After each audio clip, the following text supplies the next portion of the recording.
This lady over here came up to me last night after my talk on Reiki, and she told me that she used to be a Reiki master. That's the third level where you initiate people into it. And she was saved 5 years ago. And I talked to her at length, and she was deep into the New Age. She had spirit guides, and very dark, sinister forces were at work. And she was delivered for the most part from the bondage. She tells me there still is residue, and she would like to be freed of that residue. So if any of you have a ministry for dealing with demonic oppression, she would most likely want to talk to you. But she verified what I was saying last night, that Reiki is occultic. Reiki is demonic. I mean, it is not just some kind of physical practice. It's not something that's innocent. And she also said that Reiki is extraordinarily pervasive here in the Calgary area. She said there are tons and tons of Reiki channelers in southern Alberta.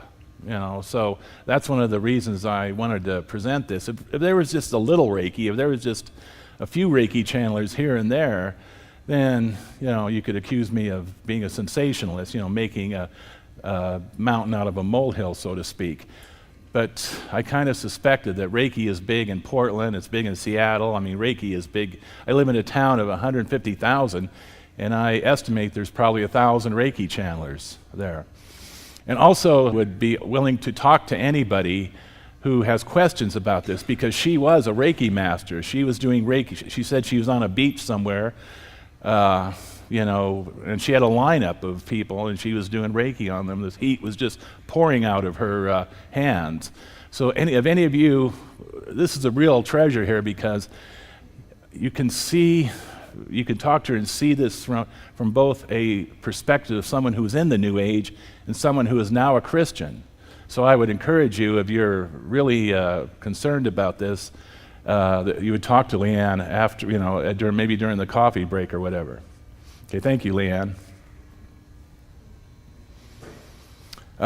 Contemplative prayer. This is kind of what I'm known for. I wrote a book called A Time of Departing, and it's based on, where Paul says that in the latter times, some shall depart from the faith, giving heed to seducing spirits and doctrines of devils. And also in 2 Thessalonians chapter 2, where Paul also talks about that day, the day of the Lord, the tribulation, shall not come except there come a falling away first, and then the man of sin be revealed, the son of perdition. So I believe that what we're going to look at here is that falling away, that right now the evangelical church, is in the process of falling away from the traditional gospel toward the mystery of iniquity. This is, how many of you have heard of Vatican II? Know anything about Vatican II? Okay, in the early 60s, I think 62 to 65, Pope John the 23rd convened Vatican II, which is supposed to revitalize the Catholic Church, or make it more modern, so to speak. And this is the gentleman who was called the brains behind Vatican II, a guy named Karl Rahner. And he said the Christian of the future will be a mystic, or he will not exist at all. In other words, in the future, anybody who claims to be a Christian will be a mystic. This is a book called The Big Book of Christian Mysticism, The Essential Guide to Contemplative Spirituality. Now, I have to say that word contemplative, it's misleading. Like yesterday we saw meditation, it means, most people think it means to think deeply, but in that case it means to empty the mind. Well, here's the same situation, that the word contemplative normally means to think deeply, right? But in this case, the word contemplative means not to think at all. It's based on the same technique as Hindu, Buddhist, and New Age meditation, is emptying the mind through repetition, through chanting sacred words or phrases. Anyhow, Carl McColman says, in the future, all Christians will be mystics. We need to let go of the idea that some Christians are mystics while some are not. And traditionally, by mystic, it's somebody who uses a technique to get in touch with God. Like being born again, of course, is supernatural. People that are born again have the Holy Spirit, which is supernatural, but it's not being a mystic. Being a mystic means that you're using some kind of a method or spiritual technology to access the supernatural world. Contemplative spirit, this is actually from Christianity Today, and they kind of nailed it perfectly. Critics, that's me and Warren, critics argue that contemplative prayer is rooted in Eastern mysticism and thus not a practice that Christians should engage in. That was Christianity Today, 2010. And that's really the truth. That's what I have to prove this morning, that contemplative prayer is rooted in Eastern mysticism. It's not Eastern mysticism per se, but it's rooted in Eastern mysticism, which leads to the same perceptions. Listening beyond human thought. Practically, Christians, when they pray, they think, right? Your mind is turning, your mind is active. Well, this Rodney Romney here was the pastor of the First Baptist, not the picture, of course, but the quote. He was the pastor of the First Baptist Church in Seattle, Washington. And he was a major proponent of contemplative prayer, and he says, we cannot reach God through our minds. We can only reach God in absolute stillness when the mind has been transcended. God is only attained through that consciousness described as unknowing, which would be a trance. In fact, there's a treatise from the 14th century called The Cloud of Unknowing, and it's a primer on this type of prayer. The cloud of so you can only know God. You can't know God just by reading the Bible and having the Word speak to you. You can only know God through mystical trances, basically is what he's saying. This is an ancient practice. This is from a book from Nav Press. You've all heard of the Navigators. This is put out by their book company, Nav Press, When the Soul Listens. And Jan Johnson, who teaches this, says, contemplative prayer, in its simplest form, is prayer in which you still your thoughts. That doesn't mean just being in a place that's quiet where you can, collect your thoughts. It means you get rid of your thoughts. This puts you in a better state. Now, here's the appeal here. This is why people are going for this. This puts you in a better state to be aware of God's presence. Now, did y'all get that? God's presence. And it makes you better able to hear God's voice, correcting, guiding, and directing you. Now, folks, I believe that just being born again, just having the Holy Spirit, is enough to have God correcting, guiding, and directing you. Amen? Okay, this is a crucial point here to remember. But the people that promote this say, no, just being a regular Christian, being a non-mystical Christian, you're kind of spiritually retarded, if I may use that word. You're just not getting anywhere in your Christian life, so you have to still your thought. You have to go into this unknowing, and then you can really get the presence of God. Well, I believe that the presence they get is the presence of familiar spirits. This is a man named Marcus Borg, who, by the way, Marcus Borg is very popular with United pastors here in Canada. They really love him. And he has written quite a number of books promoting Christian mysticism. And he comes right out and says, contemplation typically involves the silent repetition of a mantra. He says it's a mantra.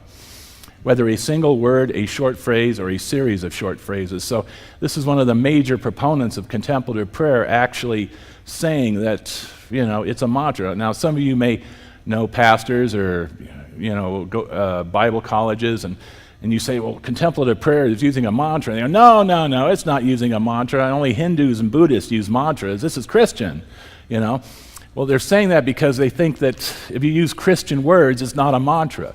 Like if you go Om, that's a mantra, but if you go Maranatha over and over again, that's Christian. So you see the intellectual dichotomy here?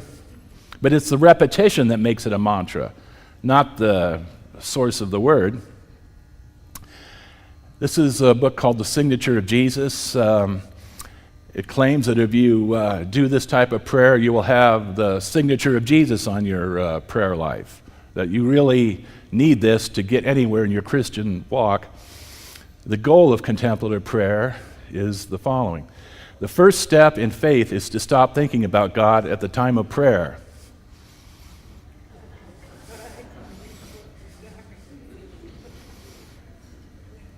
Now, that sounds kind of crazy, doesn't it? Kind of weird.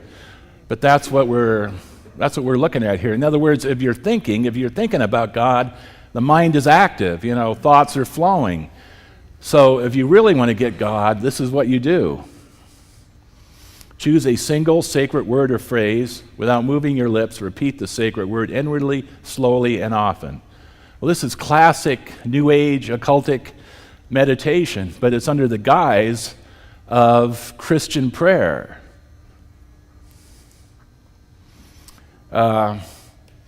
This gentleman here, Michael Leach, was the president of the Catholic Book Publishers Association.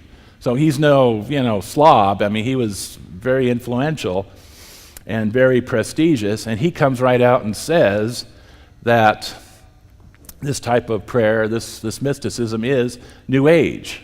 He calls it New Thought Catholicism. He says, many people believe that the spiritual principles underlying the New Age movement will soon be reincorporated into the mainstream of Catholic belief. In fact, it's happening in the United States right now. This sheds new light on the spiritual truths about who we really are. So he says the spiritual principles underlying the New Age movement are being reincorporated into the mainstream. Now get that, mainstream of Catholic belief. Now what did he mean by reincorporated? Well, this method comes from a group of monks who lived in the deserts of North Africa, Egypt, in the Middle East during the Middle Ages. And they were called the Desert Fathers. St. Anthony, I think, was one of them. And they were hermits. This is from a book called Finding God. And this is how they developed contemplative prayer. It was a time of great experimentation with spiritual methods. Many different kinds of disciplines were tried. Many different methods of prayer were created and explored by them. So in other words, this didn't come from the Bible. You can't turn to any of the Gospels or writings of Paul or Peter and see that you have to repeat a sacred word over and over again to get the presence of God. It was developed by the Desert Fathers. This is where it came from. It's not scriptural. It's not biblical. Now there is a verse that they will use many times to promote this. Perhaps you've heard it. It's in Psalm. I can't remember the exact Psalm something. Be still and know that I am God. Be still and know that I am God.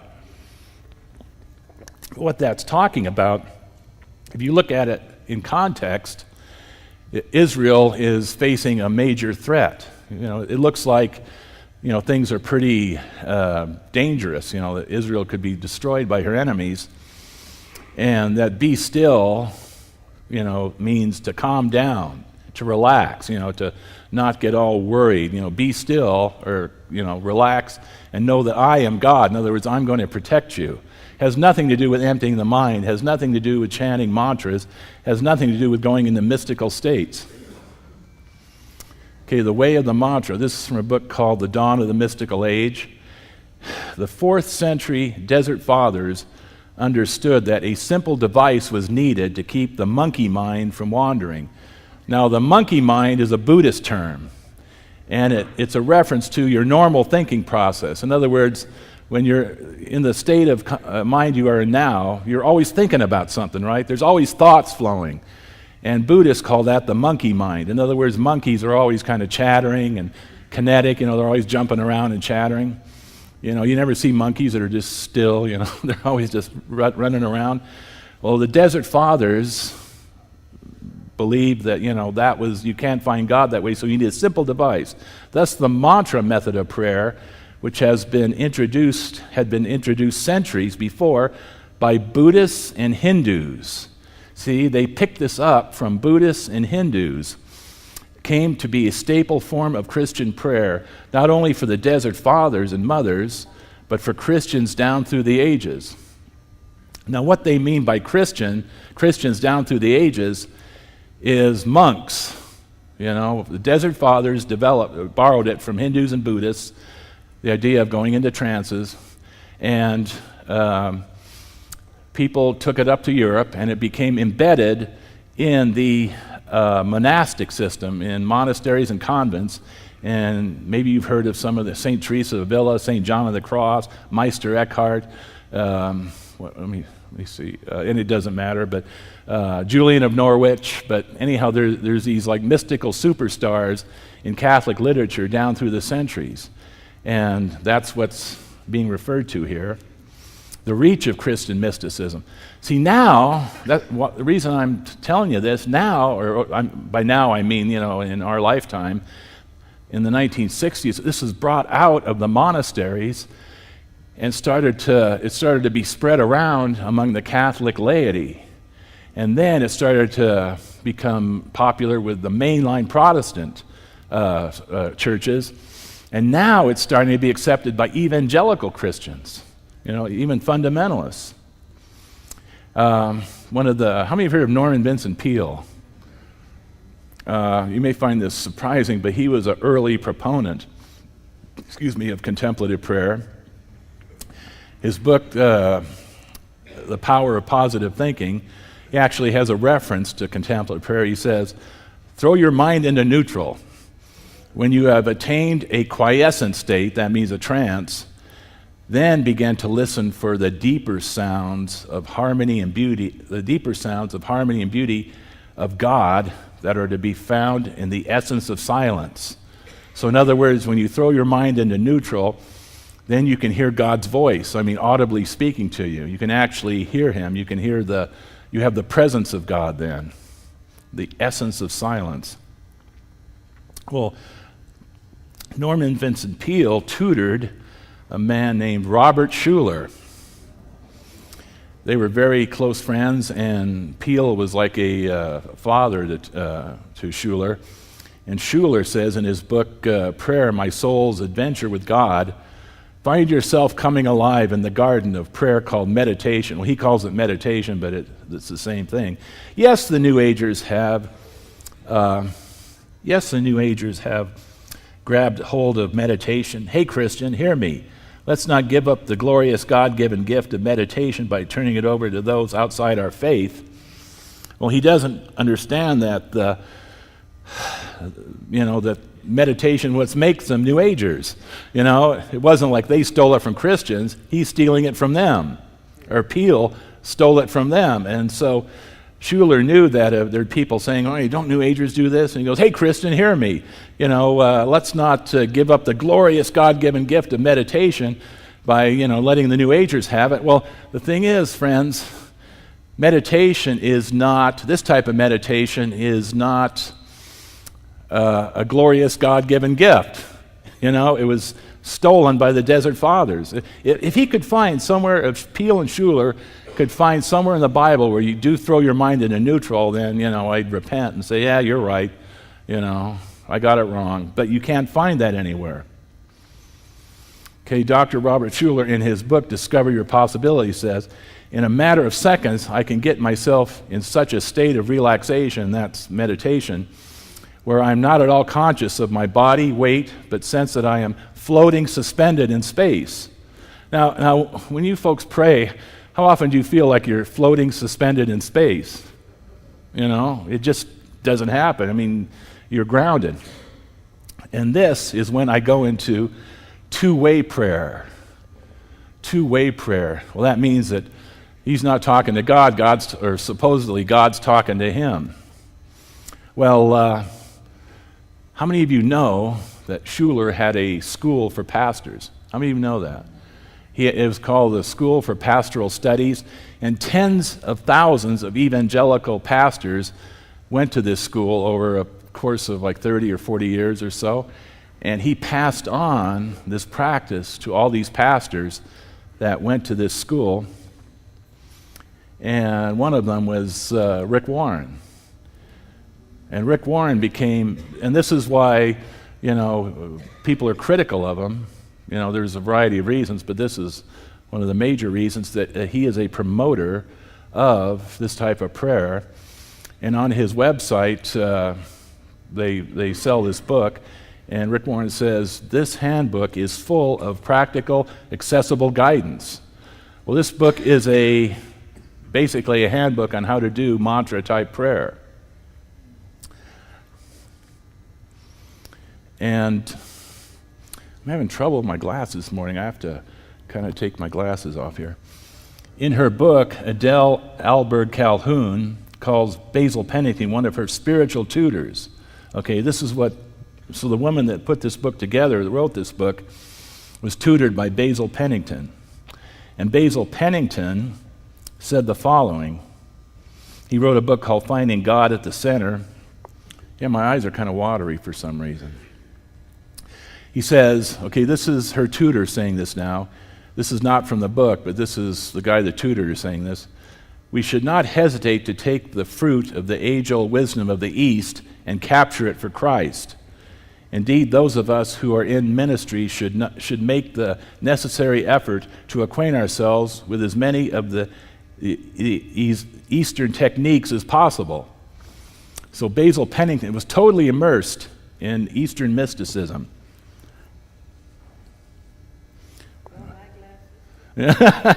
Yeah, this is very awkward. I mean, yeah, I got kind of water. I don't know if it's allergies or whatever, but I have a hard time reading I didn't have a problem yesterday. If I stand back, that'll be. Anyhow, this is a place called the Shalem Institute for Spiritual Formation. It's in the suburbs of Washington, D.C., and they train spiritual directors here. This is basically what the talk is about, that throughout evangelical Christianity, there's a term called spiritual formation or spiritual direction, spiritual directors, and this is where they're trained. In fact, I've speculated. You see the man, I wish I had a pointer. This guy right here, right there. My publisher and I believe that could be Henry Nouwen, because he wears those kind of sweaters and has that kind of hair, so that could be the writer Henry Nouwen. And right next to him, the guy on his right is Tilden Edwards, who founded the Shalem Institute. And this is from Newsweek magazine. Silence, appropriate body posture, and above all, emptying the mind through repetition of prayer has been the practices of mystics in all the great world religions. And they form the basis of which most modern spiritual directors guide those who want to draw closer to God. Now, it doesn't say some modern spiritual directors. It doesn't say many modern spiritual directors. It says most modern spiritual directors. Most means the majority, right? So this is the way that the majority of spiritual directors are promoting, the presence of God. Okay, this is Ruth Haley Barton. She was trained at the Shalem Institute. The place you just saw, she was trained there and has a certification from there. And the guy that founded the Shalem Institute wrote the foreword to one of her books. Now, what makes her interesting, she is going to be speaking this August 2013. She is going to be one of the speakers at the General Conference for the Assemblies of God in Florida, Orlando, Florida, I believe. So she has gained access to the Assembly of God denomination. And she was like I said, she's a spiritual director, and she has an organization called the Transforming Center. And she claims on her website she has trained thousands of Christian leaders. Most of them, or many of them, in the evangelical church. Thousands of Christian leaders. And this is what she says. She was being interviewed in a magazine. She says, "A few years ago, I began to recognize an inner chaos in my soul. I sought out a spiritual director, who was a Catholic nun, by the way, someone well-versed in the ways of the soul. The spiritual director said to me, what you need is stillness and silence. In other words, the cloud of unknowing. Same thing Schuller was talking about, two-way prayer. And Peel, throw your mind into neutral. Our reliance on words, even in our praying, is often just another way we strive to maintain control. Well, that's not true. When you folks pray, are you trying to maintain control? Well, no, you're talking to God, right? So she lays guilt trips on those that, pray the normal way, that, when you use words in praying, then you're just striving to maintain control. We open ourselves to what God wants to give. Prayer without words is not so much about expressing our dependence on God, but rather experiencing it. So when you give up words, like in normal prayer and just use mantra-type methods, then you really experience God. You really get God. Okay, here we go. This is from her book, this is from her interview. She says, ask for a simple prayer to express your willingness to meet God in the silence. A simple statement such as, here I am. Help yourself return to your original intent by repeating the prayer that you have chosen. And by repeating it, she means for like 20 minutes. That's usually in contemplative prayer, that's how long you repeat the mantras, for 20 minutes. So she is saying that if you want to meet God, if you really want to meet God, you have to say, I am here for 20 minutes and just focus on it. Well, by using the standard of normal prayer, regular prayer, if somebody called you up on the phone and just said, I am here, or here I am for 20 minutes, hello? Here I am. Here I am. Here I am. Here I am. Okay, how long would it be before you hung up on them? So saying here I am for 20 minutes is not prayer, folks. It is simply not prayer. It is not talking to God. It is repeating a mantra. But she is, like I said, next August, she is going to be speaking at the General Conference for the Assemblies of God. And what are they called in Canada? They have a different name. Pentecostal. Yeah, there's they have there you go, yeah. Yeah, Pentecostal Assemblies. So if you're familiar with them, she's going to be speaking at their General Conference. I'm sure there'll be quite a number of people from Canada there. And she's going to teach them, this method. Okay, Spiritual Directors International. They're an organization, obviously, of spiritual directors, people that promote this kind of prayer. And this organization claims nearly 10,000 members. 10,000 spiritual directors belong to this organization. And you see their logo there. They got this woman, and they got this looks like some kind of, something out of a science fiction movie, or, there's this round thing, and then this woman goes, here I am, take me, and that's their logo. And we can see that in their magazine. Their magazine is called Presence. And, it's like, like in a horror movie, you go into a house, I sense a presence in here, Presence means that there's a supernatural force or power that's encompassing you, right? And obviously they believe that the presence is God, but how can we know? How can we maintain that or ascertain that this is the presence of God? Well, this is some of their courses and classes. So would the God of the Bible, would the God of the Old and New Testament, would he, if you're meeting him and you're in his presence, would he lead you into this type of thinking? Okay, spiritual practices of various faith traditions. That means religions, not denominations. Building a bridge to Buddhism. Ignatian exercises and ecology. The Enneagram and Kabbalah. The Sacred Labyrinth, a new spiritual paradigm. Earth prayer, celebrating the interconnection of all living beings. Trans-faith spirituality. Well, this is basic New Age spirituality. This is New Ageism here, folks. And yet there are 10,000, these spiritual directors are Christian spiritual directors. Most of them, probably 2/3 would be Catholic, a lot of them would be mainline Protestant, a lot of, like here in Canada, United Church, Anglican Church, Lutheran Church, that type of thing. And I bet if you went on their website, so you can check all this out. You don't have to, take it from me. You can, go home, Spiritual Directors International, and you would find there would be spiritual directors all over the place, here in Calgary, Edmonton. And they are teaching people in churches how to get the presence. That's their magazine, Presence. And this presence, The God we worship would never promote this type of thing, right? Would never promote trans-faith spirituality. Would never promote building a bridge to Buddhism, because Jesus said, go into all the world and preach the gospel to every creature, right? Jesus didn't say, I want you to build a bridge to Isis worshipers or Mithra worshipers or, pagan religions. Jesus said that the Father does not hear the prayers of pagans because he has no relationship with them. So the people that are members of this organization are not in touch with the God of the Bible. I can say that with all confidence.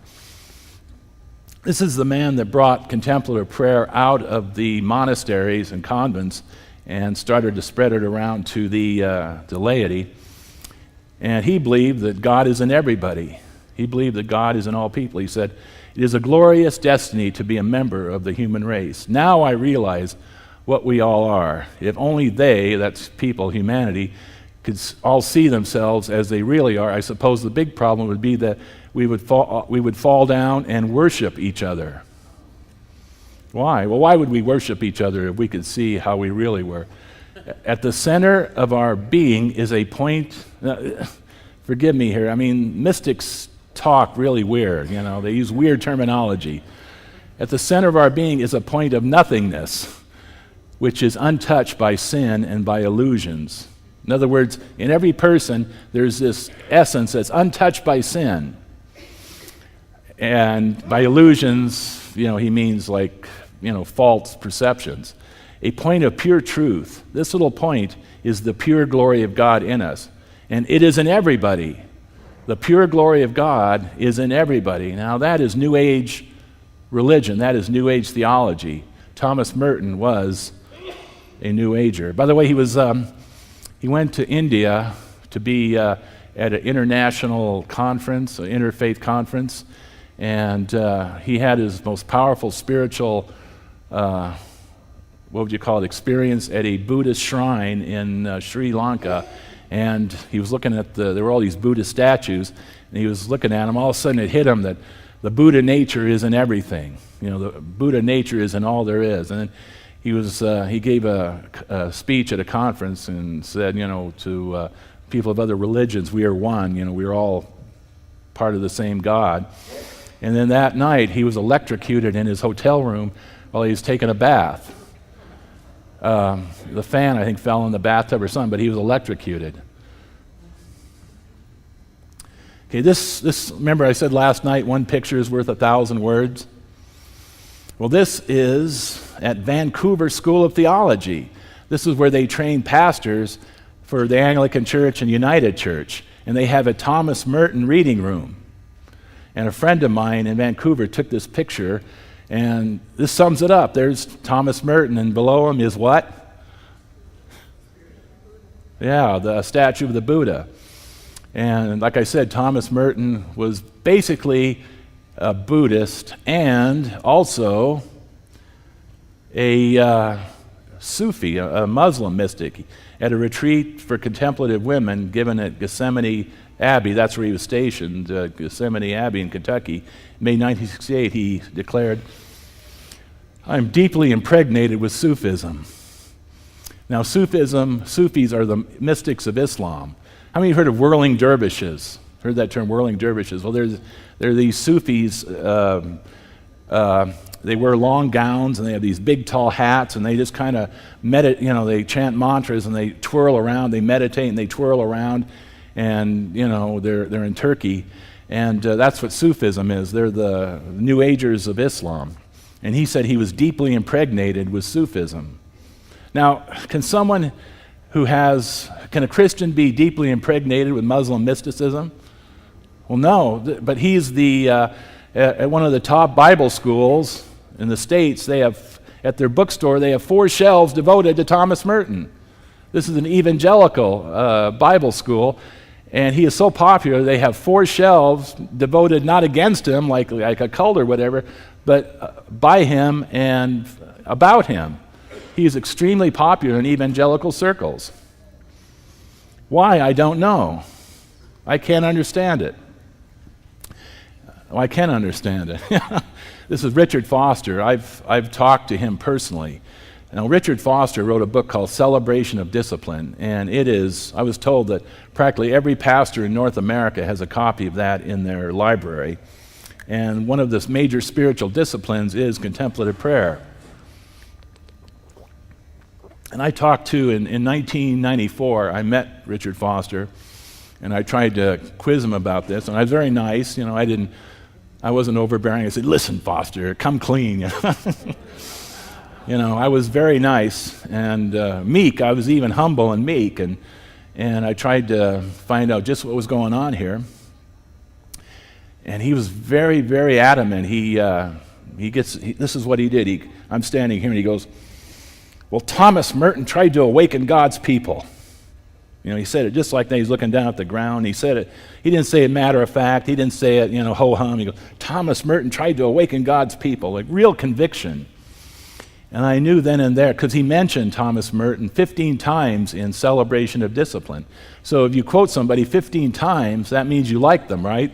Unless you're writing about somebody that you don't like, then you know that, you're against them. But if you're writing a book and you quote somebody favorably 15 times, that means, you're on the same page with them. And that's the confirmation I got. And there we have it. Thomas Merton trying to awaken God's people.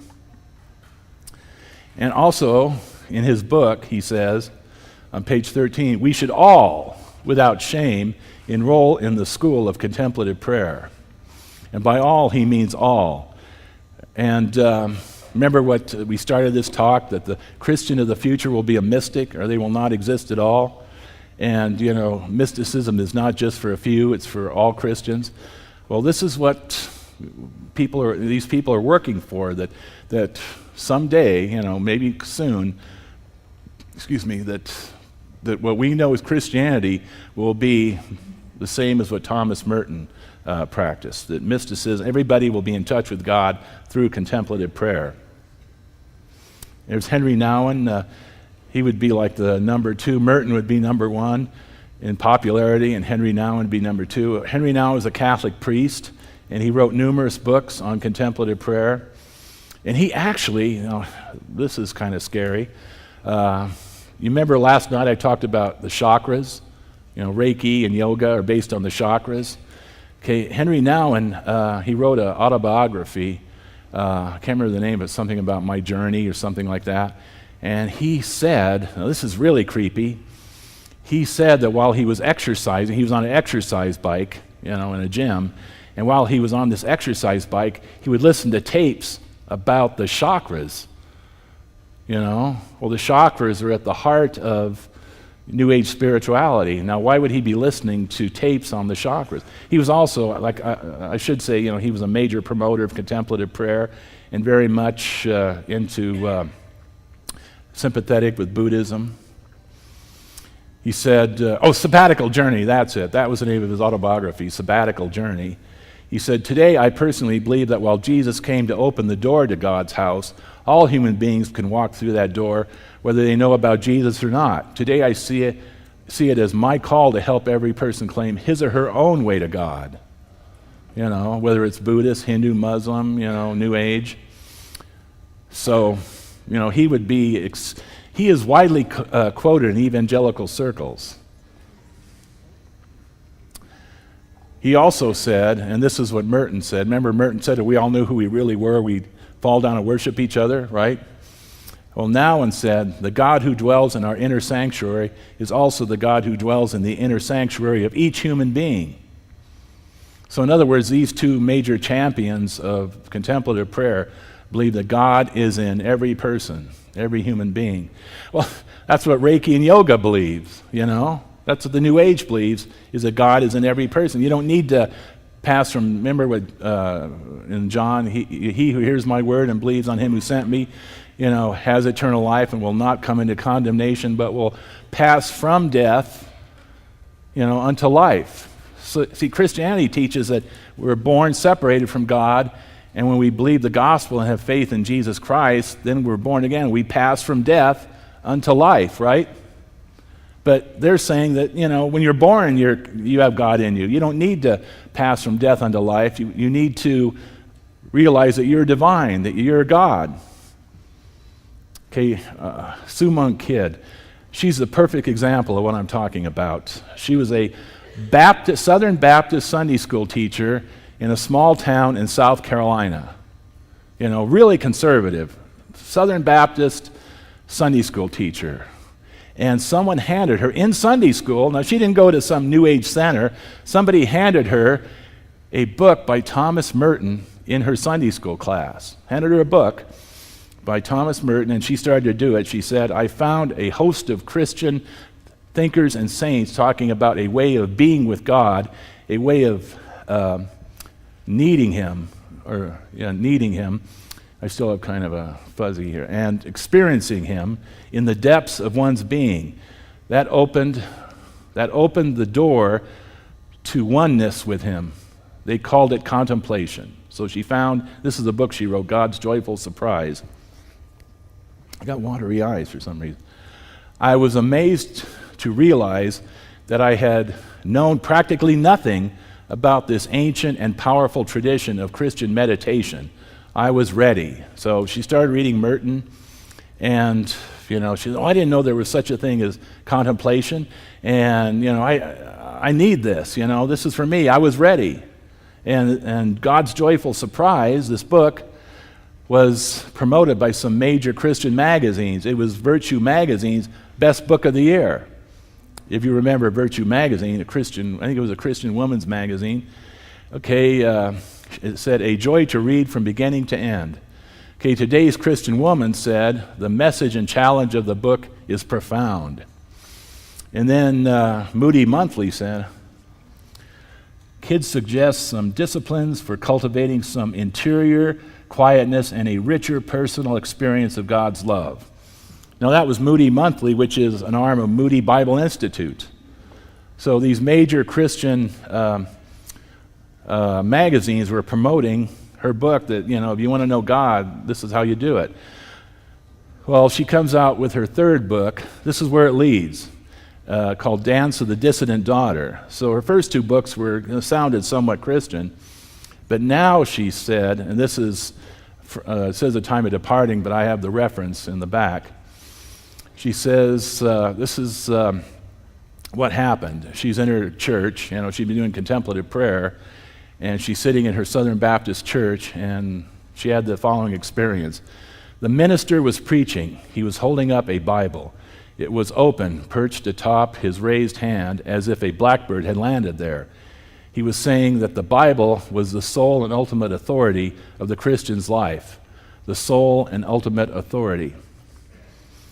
I remember a feeling rising up from a place about 2 inches below my navel. It was a passionate, determined feeling, and it spread out from the core of me like a current so that my skin vibrated with it. If feelings could be translated in English, this feeling would roughly been the word no.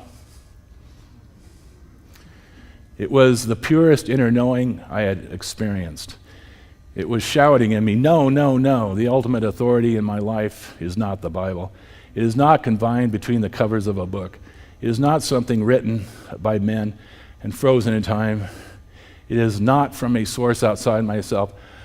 My ultimate authority is the divine voice in my own soul, period. So what does she believe now? We also need goddess consciousness to reveal Earth's holiness. Matter becomes inspirited. It breathes divinity. Earth becomes alive and sacred. Goddess offers us the holiness of everything.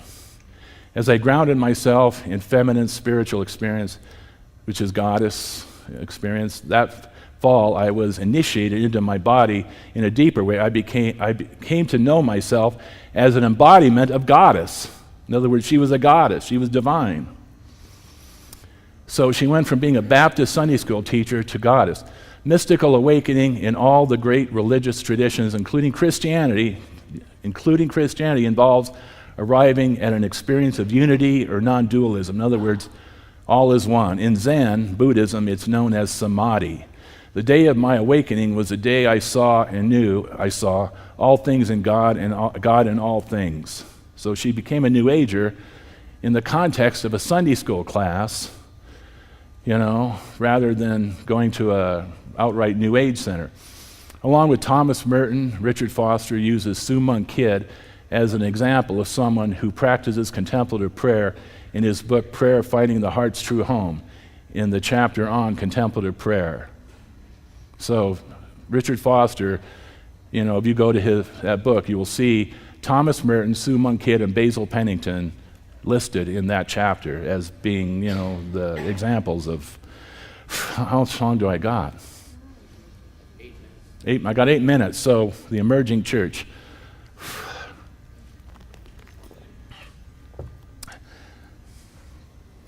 Okay, the emerging church, contemplative prayer is at the heart of what's called the emerging church. Brian McLaren, in a feature article in Christianity Today titled "The Emergent Mystique," Brian McLaren, who is the man referred to as the de facto leader of the movement, named Richard Foster as one of the key mentors for the emerging church. And by key mentors, he means, celebration of discipline, the practice of mystical prayer. And where Brian McLaren is coming from, I'll have to speed it up here. There's this book called Reimagining Christianity by Alan Jones, who is an Episcopal priest, the equivalent of Anglican here in Canada. And he wrote that to the life of contemplative prayer, loved and in communion with all things, the soul is born in and out of the secret silence of God. This silence is at the heart of mysticism, is not only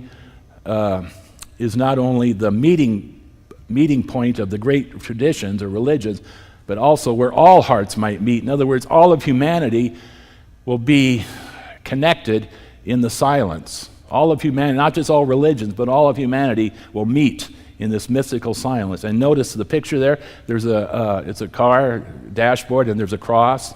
And this right here is a Buddha, statue of Buddha.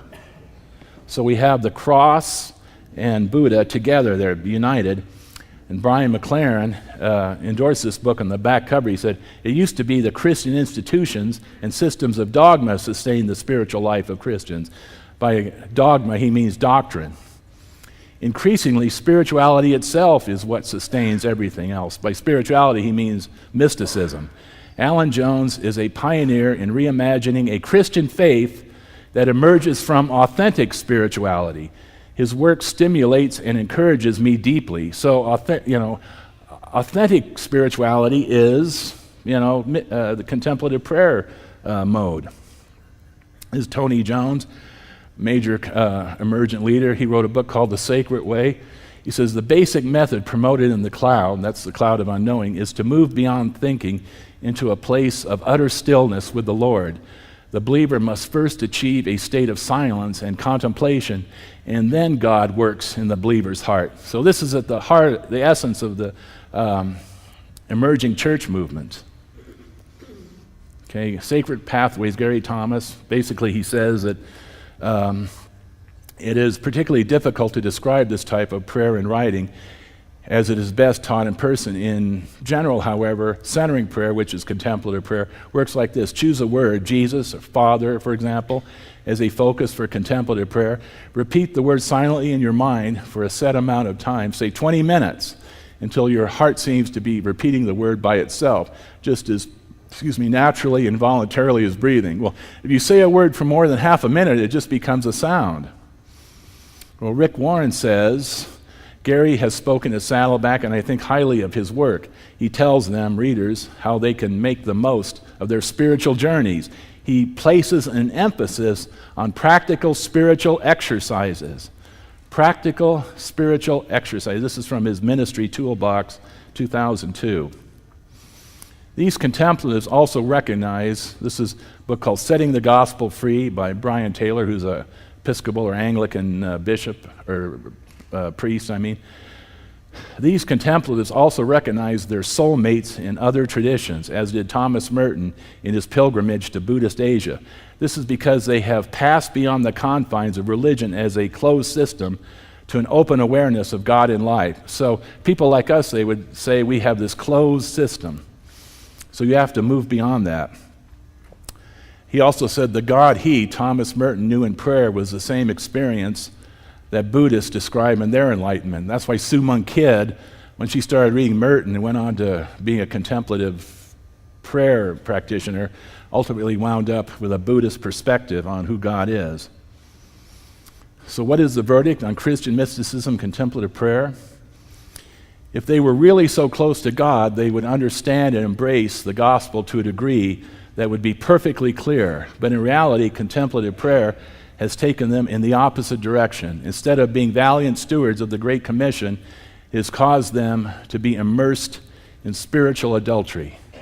And I believe that is the essence, that people that do this become involved in spiritual adultery. And this is sweeping our churches and our Bible colleges and our seminaries.